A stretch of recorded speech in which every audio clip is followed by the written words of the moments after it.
Dios les bendiga. Es un honor y un privilegio estar aquí en la casa del Señor. Y pues es un privilegio poder compartir la palabra del Señor. Doy gracias a Dios primeramente, ¿verdad?, por esa oportunidad. Amén. Gracias. Uno se pone nervioso aquí, todo el mundo viéndole. Y más por la primera fila de la izquierda. Sí. Amén, gloria a Dios. Quiero conversar con ustedes esta mañana, así bien ameno, algo acerca que Dios me habló, me ministró. Uno siempre necesita aprender a escuchar a otros porque uno es edificado a través de otros ministerios, ¿verdad? Entonces, hay algo que capturó mi corazón y quiero compartir con ustedes, quiero hablar con ustedes acerca de eso. El tema de esta mañana, si me hace el favor, mi hermano Enrique Monzón,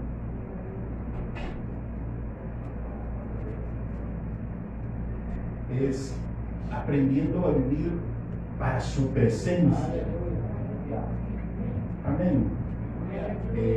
Creo que necesitamos aprender a vivir en la presencia del Señor. Atraer la presencia de Dios a nuestra vida, eso es una cosa. Vivir cada día para su presencia, eso es otra cosa. Y es lo más importante. La presencia de Dios en la vida del cristiano es una promesa y debemos creerla y recibirla. Pero además de eso, debemos cumplir los requerimientos para gozar y disfrutar de ella día tras día. Buscar su presencia es el anhelo de todo cristiano y de todo hijo de Dios. Venimos a la casa de Dios para gozar, para disfrutar, para buscar su presencia. Amén. Pero atraer la presencia, hay formas de atraer la presencia de Dios. Uno se aparta para Dios, uno ora o lo busca a Él en intimidad, en ayuno, en oración, y uno atrae esa presencia. Pero una cosa es atraerlo, que no es sencillo, o sea, no es fácil, no es solamente levantar las manos y Él viene, no porque sea difícil, sino para buscar a Dios y para acercarse a Él hay que acercarse de cierta forma, porque no nos estamos acercando ante una persona cualquiera, ante cualquier hijo de vecino, sino nos estamos acercando ante alguien súper importante, el Rey de Reyes y el Señor de Señores. Entonces, atraer su presencia a nuestra vida requiere que entendamos la Biblia y comprendamos a través de los ministerios cómo debemos de acercarnos. Pero una cosa, como le digo, es buscar su presencia y atraerla a nuestra vida. Pero otra cosa es tener esa presencia y ahora cuidar su presencia y aprender a vivir en esa presencia día tras día. Porque recibir su presencia es glorioso. Es glorioso ser tocado, ser ministrado por Él. Yo sé que muchos en esta iglesia han sido ministrados por Dios a lo largo de los años. Tendrán testimonios donde usted podría decir cómo Dios le tocó, le bendijo o de qué forma sintió esa presencia de Dios. Cada vida tiene un testimonio único, personal, y yo sé que mi hermano la niña tendrá un testimonio de cómo recibió ese toque de Dios, la pastora, y todos aquí, el pastor, tienen una experiencia única de cómo lo recibieron. Pero lo importante para nosotros como iglesia es entender que estamos rodeados de alguien muy importante, y ese muy importante es Dios. Dios es santo. Dios es santo. Dios no da santidad, Él es santidad. Dios no da gozo, Él es gozo. Él es paz, Él es paciencia, Él es bondad, Él es misericordia. O sea, Dios no da misericordia, Él es misericordia. Él es donde Él está y donde Él se mueve lo que Él es. Amén. Se mueve lo que Él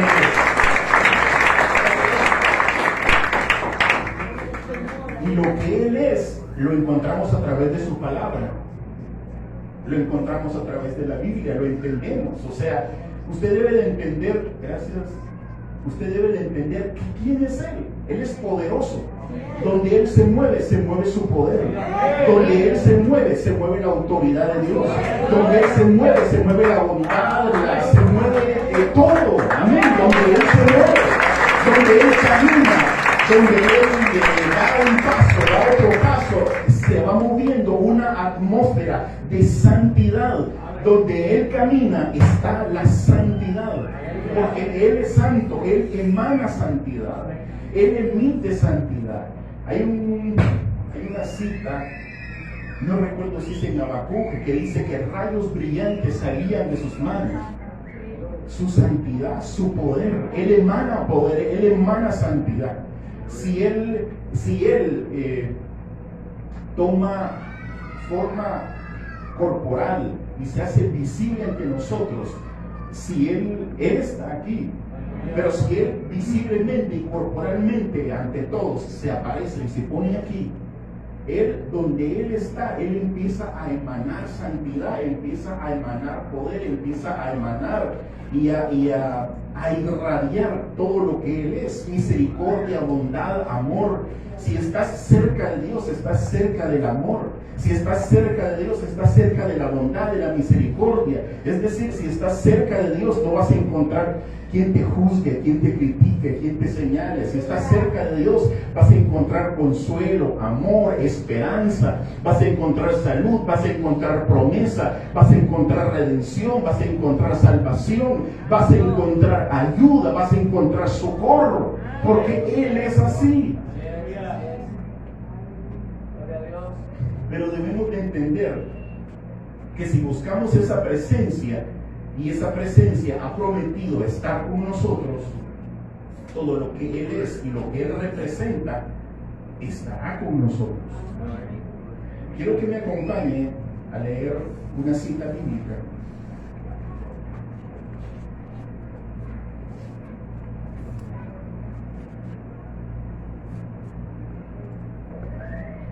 Segunda de Corintios capítulo 6 versículo 14. Segunda de Corintios capítulo 6 versículo 14, 15, 16, 17 y 18. Comenzamos en Segunda de Corintios 6, 14.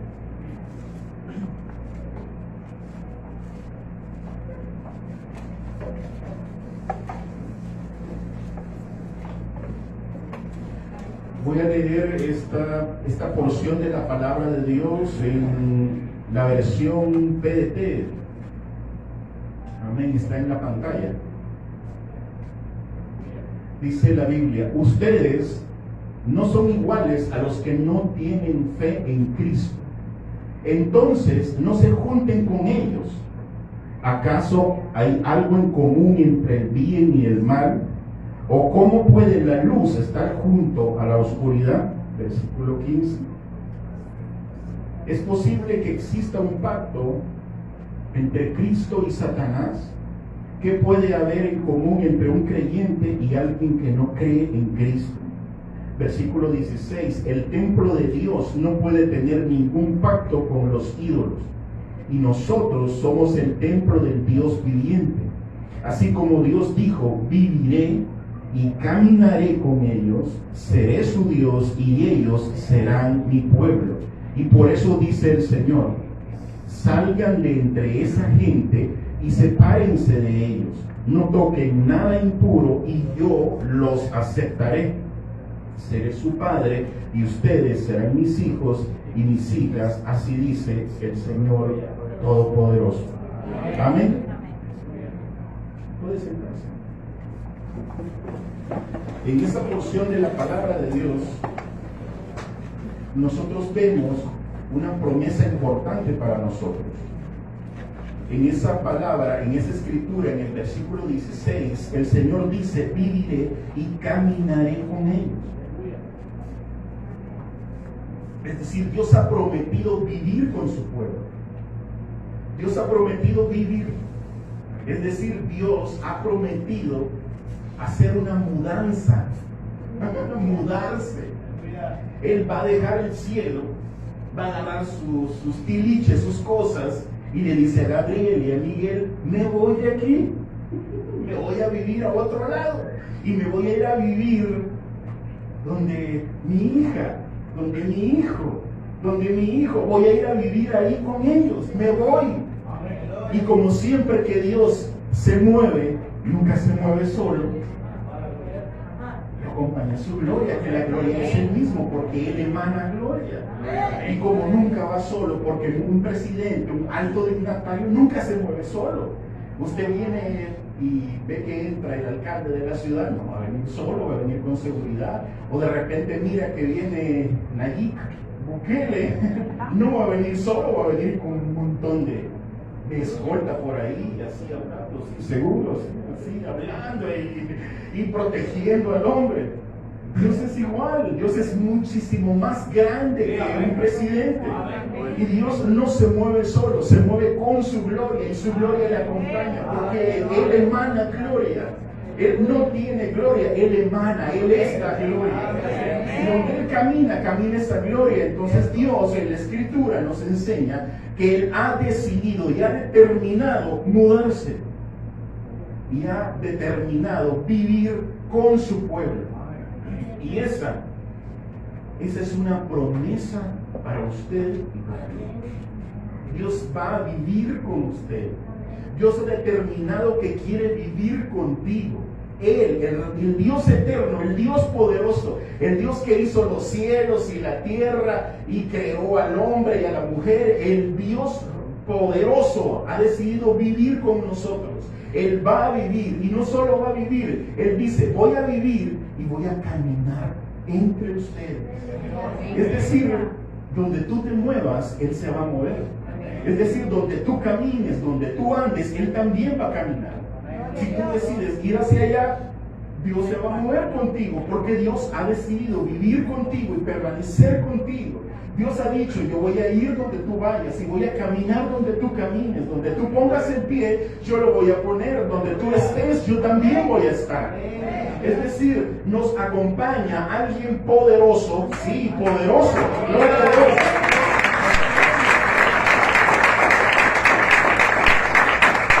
Poderoso, pero santo. Santo, Él emana santidad. Eso significa, y eso quiere decir, que Dios no puede cohabitar con el pecado. Él no puede cohabitar con el pecado. Dios ha decidido vivir con fulanito, pero ese fulanito anda mal. Dios no puede cohabitar, o el pecado o Él no puede. Aunque Él quiera, no puede. Cuando Él llega a un lugar, eso se llena, su atmósfera, la atmósfera del lugar cambia y el lugar se transforma, se llena de su gloria y emana santidad, emana pureza, emana amor y emana todo.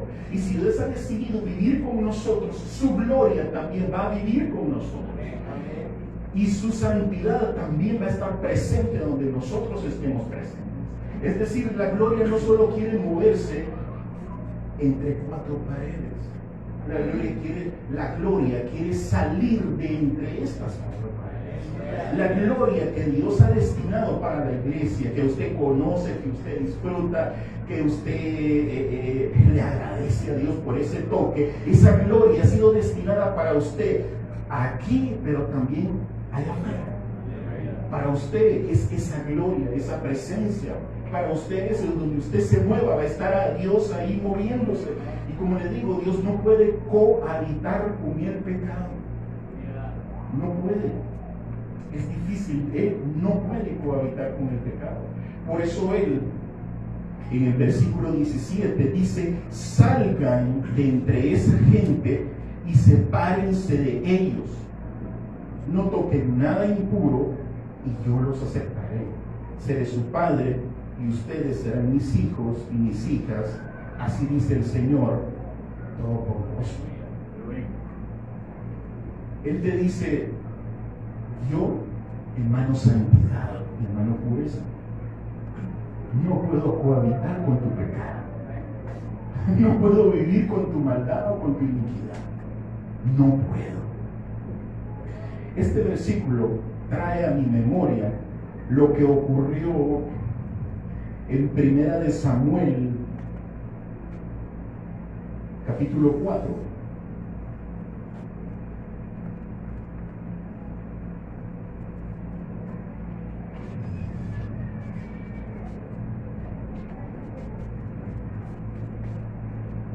Primer libro de Samuel, capítulo 4, versículo 1.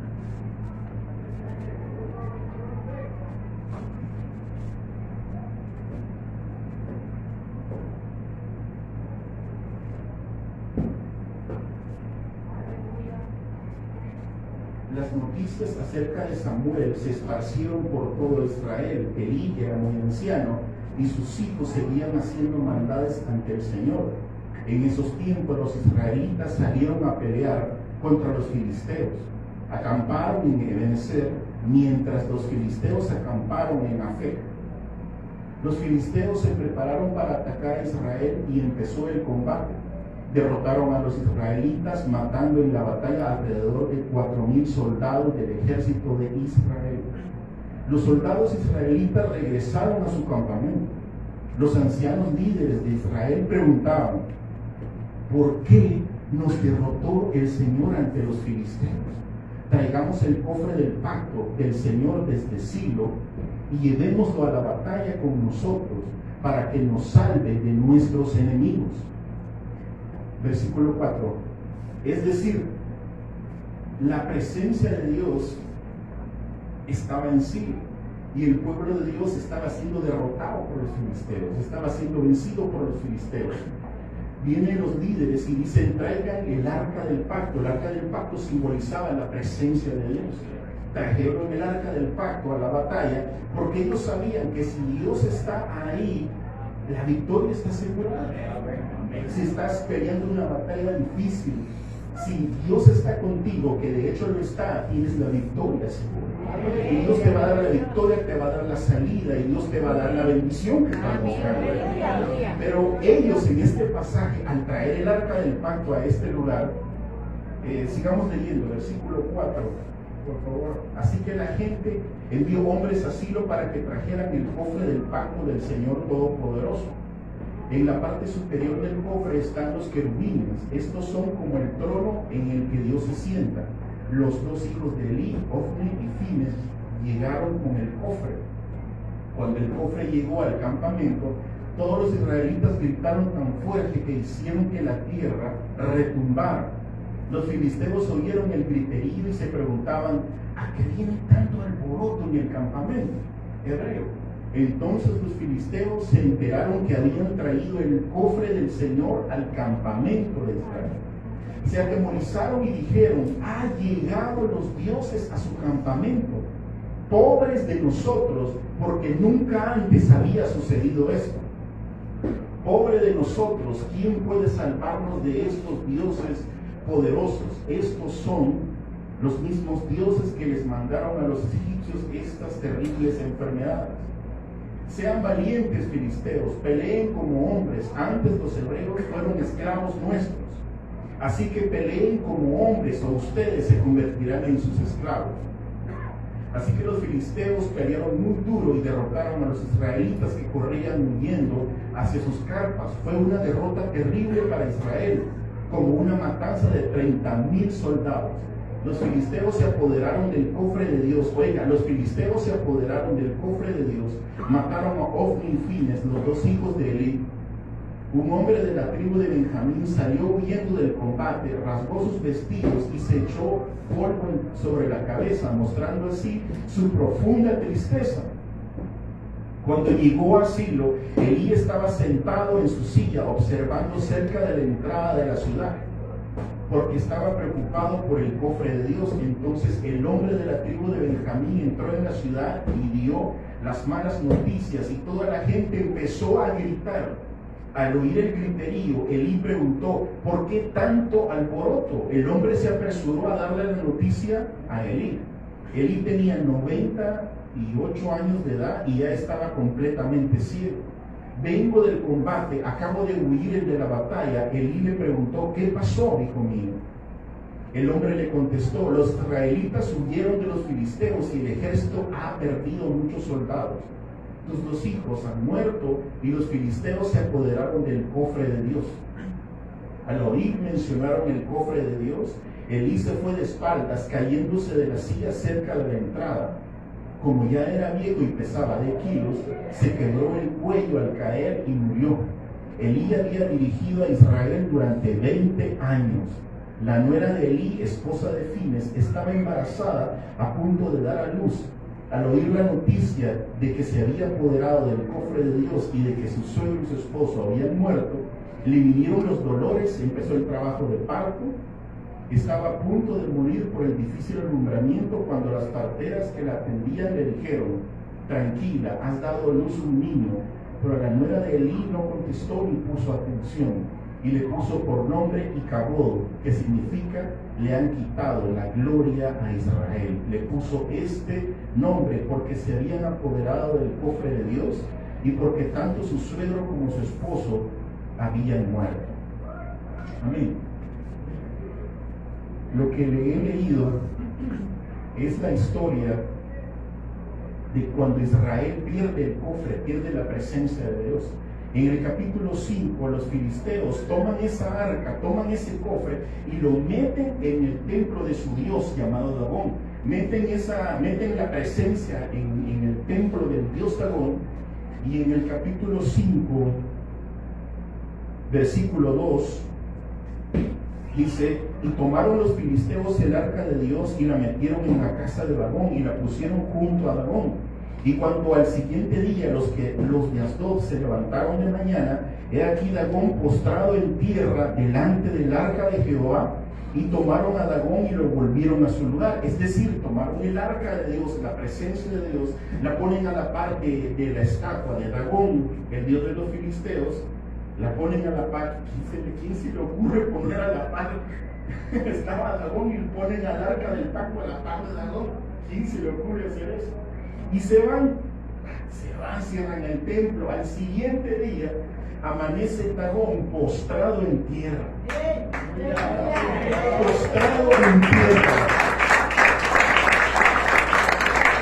¿Sabe por qué Segunda de Corintios, versículo 16, capítulo que leíamos, me recuerda eso? Porque ante la presencia de Dios no hay ningún ídolo que quede en pie. No hay ídolo, no hay pecado, no hay nada que permanezca, porque Él no puede cohabitar con ídolos. Y Él destruye, destrona, destroza los ídolos. ¿Qué sucede en el capítulo 5 de Primera de Samuel? Ellos, al darse cuenta que el ídolo había sido puesto en tierra, obviamente dijeron: bueno, pero ¿qué pasó? Agarran al muñeco y lo vuelven a poner otra vez a la par. Lo volvieron a poner a la par del arca de Dios, de su presencia. ¿Quién se le ocurre hacer semejante tontería? Pero lo volvieron a poner a él y se volvieron a él. Y al siguiente día de mañana vieron a Dagón otra vez postrado en tierra, otra vez, pero esta vez sin la cabeza y sin las manos. Es decir, la presencia de Dios le cortó la cabeza, le cortó las manos y se postró en tierra. Porque todos deben de postrarse delante de Dios. No hay ídolos, no hay nada que pueda estar delante de su presencia. Amén. No sé cuál sea el ídolo que abrazas. No sé cuál sea el ídolo que has estado abrazando, cuidando. Un ídolo. ¿Qué es un ídolo? ¿Qué es un ídolo? Todo lo que se idolatra. ¿Qué es un ídolo? Ayúdame a predicar. ¿Qué es un ídolo? Todo lo que toma el lugar de Dios. Así es. Tienes razón. Todo lo que toma el lugar de Dios. cualquier cosa. Un ídolo no solo es una figura de yeso, de plata, de oro, que representa todo aquello que destrona y le quita el lugar a Dios. Nosotros como hijos de Dios muchas veces se nos olvida que somos fácilmente influenciables por este mundo.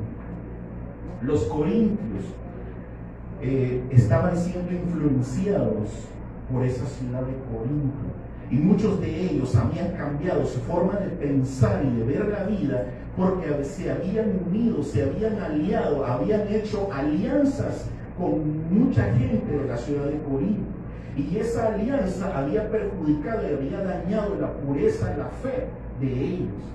Por eso Pablo le escribe esta carta a los corintios y les advierte y empieza diciéndoles que ellos no podían hacer una unión con los incrédulos, con los que no tenían su fe, y empieza a detallarles y les dice la presencia de Dios, les dice quiere vivir con ustedes y quiere permanecer y quiere caminar, pero límpiense, apártense, aléjense, y eso se aplica a nosotros hoy en día. Porque muchos de nosotros, usted tiene que ser consciente de lo que usted es. Somos influenciables. Somos influenciables por esto. Y debemos de permanecer cuidando esa presencia, cuidando esa santidad, cuidando eso. Porque mire, le digo, la presencia de Dios es real en este lugar. Pero Dios no solo quiere moverse aquí, Dios quiere que su presencia salga de aquí y se vaya con usted a su casa. Los milagros no solo van a ocurrir aquí, van a ocurrir también en su vida, en su casa, donde usted vaya, donde usted camine. Pero la palabra de Dios nos dice, y es clara, que debemos de cuidar y separarnos. Claro, esto no significa que debemos alejarnos del mundo o que debemos de ir a vivir a una montaña y hacer una colonia de cristianos y una colonia Ben David, calle Ben David, casa número 1. No se trata de eso, no se trata de ser ermitaño y salir corriendo de este mundo, sino se trata de no dejarse influenciar por la conducta del mundo. Muchos no nos damos cuenta de eso y somos ministrados, déjenme utilizar esa palabra, somos ministrados por lo que el mundo ofrece. ¿Cómo? Explíquelo. Mire, a través muchas veces de un libro. Usted toma un libro, lo empieza a hojear, él le causó, lo vio interesante, pero resulta que ese libro no debe de leer, porque daña tu fe, daña tu amor, daña tu esperanza, daña la confianza que tienes delante de Dios. Entonces uno debe de cuidarse muchas veces de lo que lee, de lo que oye y con quién está. Y eso no es ser religioso, pero como le digo, es por causa de la presencia de Dios. Debemos aprender a vivir para su presencia. Los que quieran caminar con su presencia deben aprender a vivir en su presencia. Si no aprendemos a vivir en su presencia, no podremos caminar con la presencia de Dios. Ver la presencia de Dios caminando con alguien es glorioso, es muy bello. Pero aprender a caminar es otra cosa muy diferente. Es decir, debemos cuidarnos, cuídese. Las amistades. Hay un versículo que quiero leerle.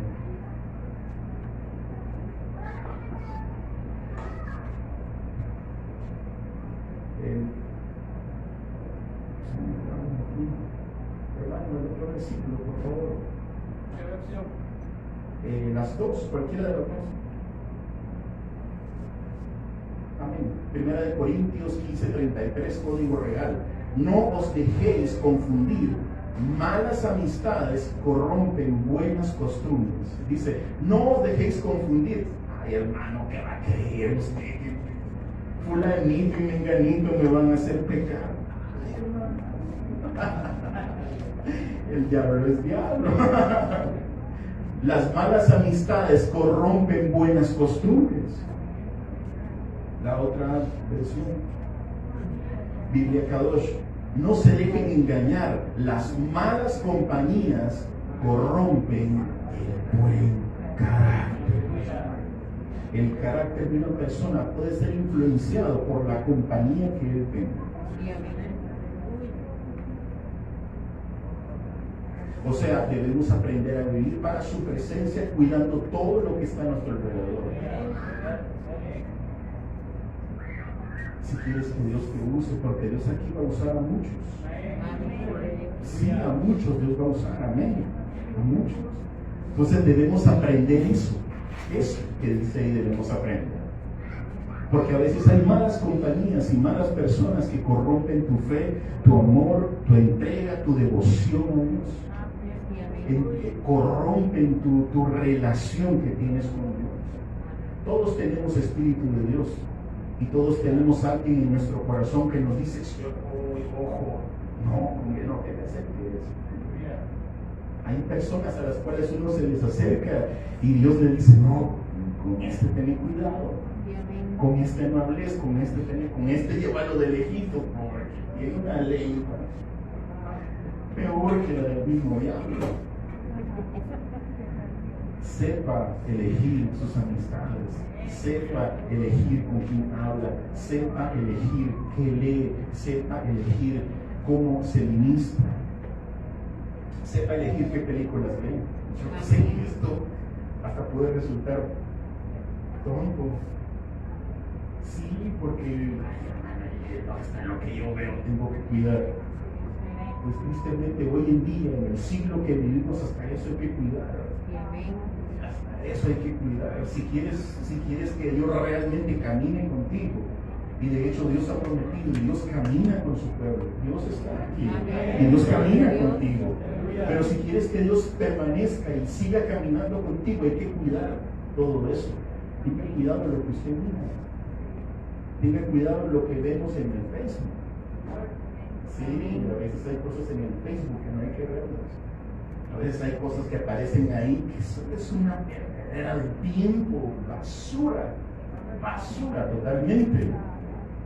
Pero muchas veces nos quedamos ahí clavados en el Face, viendo lo que ponen ahí o viendo los videos que están ahí. O empezamos a escuchar o prestar atención a lo que la gente está diciendo. ¿Qué te importa lo que la gente está diciendo? ¿Qué te interesa? Yo iba a ver un video acerca de un hermano que salió de una iglesia, no aquí de El Salvador, él salió de una iglesia en Argentina, salió de la iglesia del pastor Freyson, y él salió de esa iglesia, pero él publicó un video y empezó a criticar al pastor Freyson. ¿Por qué salí de la iglesia Rey de Reyes? Y en ese video él explica por qué salió. Y a mí me dio curiosidad, porque quería saber por qué salió. Y lo empecé a poner, y al minuto sentí aquí el golpe. No, ¿qué estoy viendo esto? ¿Qué me interesa? Como dice, ¿qué me interesa? No lo quité. Hermano, tenga cuidado, no se considere el hiper mega requete contra santo que nada lo puede tocar y nada lo puede dañar. Cualquier cosa te puede dañar y cualquier cosa te puede robar la paz y te puede contaminar tu fe.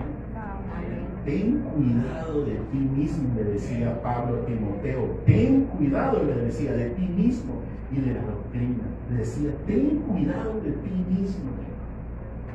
Su peor enemigo es el que está ahí donde usted está sentado, usted mismo. Tenga cuidado de usted mismo. El arca del pacto siempre estuvo con el pueblo de Israel, y donde el pueblo caminaba e iba, siempre encontraba la victoria. Dios ha prometido darte la victoria. El pueblo de Israel siempre obtuvo la victoria, siempre destrozaba a sus enemigos, agarraba del botín y siempre iba de gloria en gloria y de gloria, de batalla en batalla, de gloria en gloria. Pero nunca una batalla fue tan dolorosa como la batalla de Jai. Siempre destruyeron a todos sus enemigos. ¿Por qué? ¿Porque eran valientes? ¿Porque eran guerreros? No, porque Dios caminaba con ellos. Es decir, Dios ha prometido caminar contigo y darte la victoria en cada batalla que estás atravesando. Dios ha dicho, no te voy a dejar solo. Dios ha dicho, donde vayas caminando, yo voy a caminar. Esperanza, confianza, fe, es lo que Dios promete y lo que Dios te da. En su palabra hay promesas, en su palabra hay verdades, y esas verdades y esas promesas son de nosotros. Y debemos de abrazar esa promesa y creer que Dios es un Dios poderoso que salva, sana, liberta y tiene esperanza y tiene cosas buenas para nosotros. La palabra de Dios tiene promesas para ti. Y cuando Dios habla, Dios te dice, hijo, hija, lo que estás pidiendo yo te lo voy a entregar. Lo que has estado clamando yo lo voy a dar. Lo que has estado pidiendo y lo que has estado esperando por largo tiempo, yo te lo voy a entregar. Porque Dios va contigo y donde tú vas, Dios te da la victoria. Hay una puerta cerrada, pues Dios te dice, esa puerta yo la voy a abrir, porque yo soy la llave. Viene Dios y te dice, esa puerta no se abre, yo, dice el Señor, la abro para ti.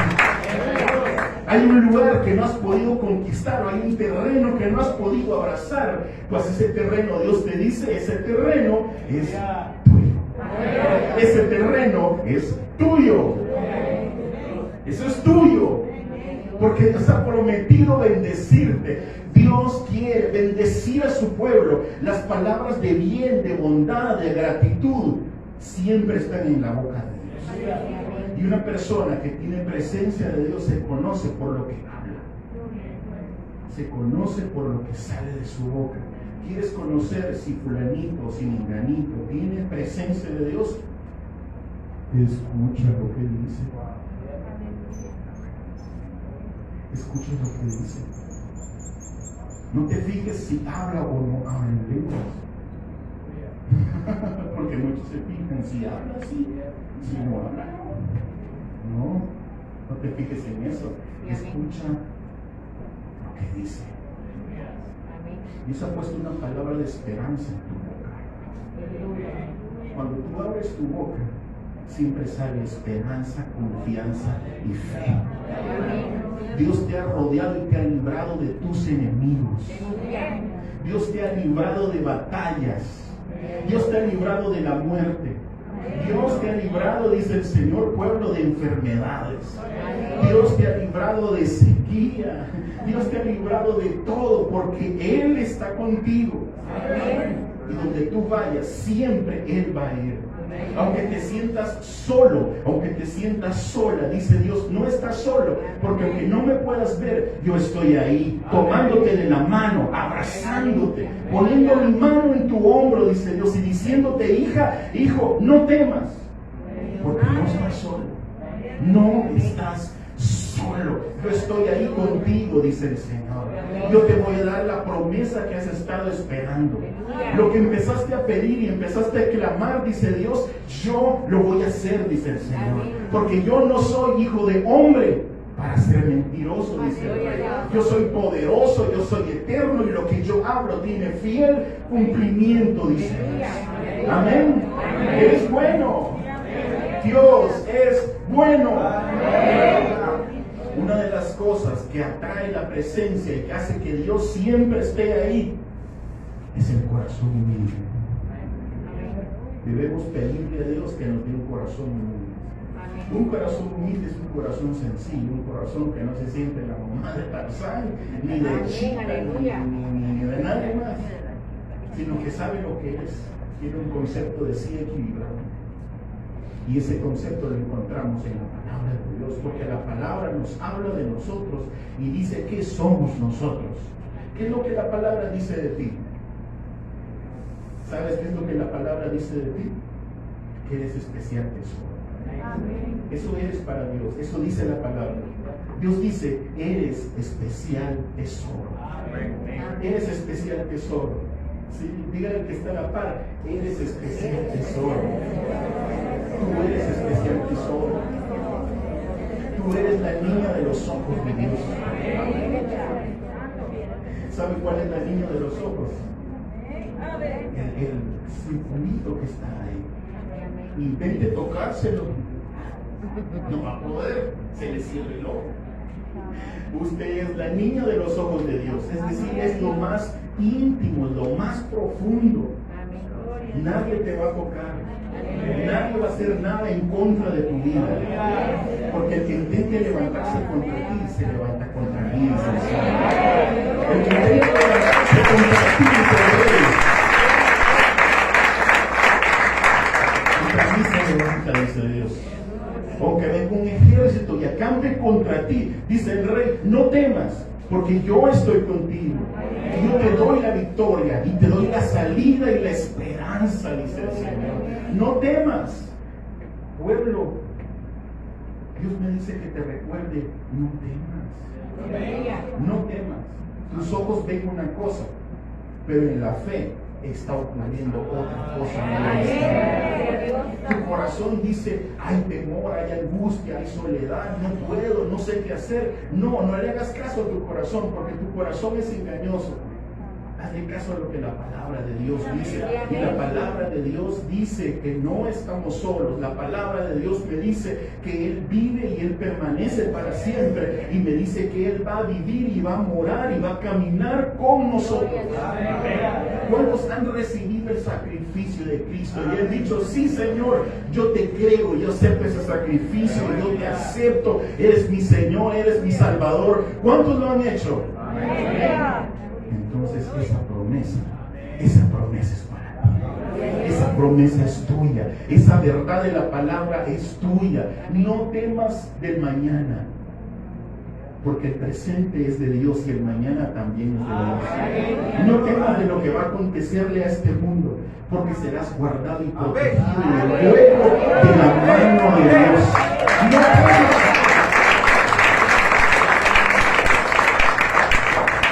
No temas, no desfallezca tu corazón por el mañana, porque no sabes qué hacer y no tienes respuesta. No temas, porque el que es Rey de Gloria está contigo y vive contigo y está contigo, y Él ha prometido no dejarte y no desampararte.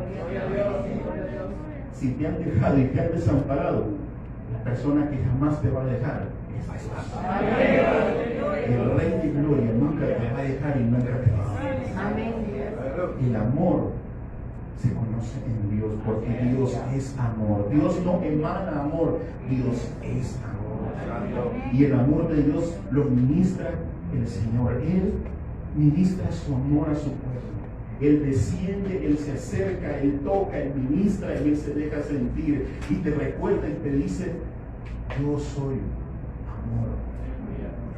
Necesitas amor, necesitas un abrazo, Dios te abraza, Dios te consuela. Necesitas esperanza, necesitas visión, necesitas a Dios, porque Dios es el Dios de la fe, de la esperanza y de la acción. No sabes qué hacer, detente, no hagas nada, no te apresures. No sabes qué hacer y a dónde ir, detente y espera en la palabra y en lo que Dios tiene que decir. Dios quiere ministrar a su pueblo, recordarle que Él es Dios y Él cuida de los suyos. Dios cuida de los suyos y Dios ha prometido cuidar de tu vida. Dios ha prometido cuidar de ti, pueblo. Dios ha prometido cuidar de ti. ¿Por qué? Porque te ama. Porque te ama. ¿Por qué? Porque vive contigo. Y como vive contigo, sabe lo que pasas, sabe lo que vives, sabe lo que te duele, sabe por qué lloras, sabe por qué sufres. Dios conoce tu realidad. Es que nadie sabe lo que vivo, nadie se da cuenta de lo que estoy pasando, nadie me visita, nadie se acuerda de mí. No, mentira. Dios ha prometido, 2 Corintios, viviré y andaré en medio de ellos. Es decir, Dios conoce lo que estás viviendo. Dios sabe por lo que estás atravesando. Dios sabe porque te duele el dedo del pie, o te duele el zapato, te aprieta. Dios conoce todo eso. Dios sabe todo eso de ti. Y Dios no se queda callado. Dios le dice, yo voy a proveer. La respuesta ya viene. La respuesta que has estado esperando ya viene para ti. La promesa de Dios para tu vida ya viene y está cerca. La promesa de Dios Esa petición que pediste ya viene y está cerca y es para ti. Amén. ¿Me acompañan a hacer una oración? Póngase de pie.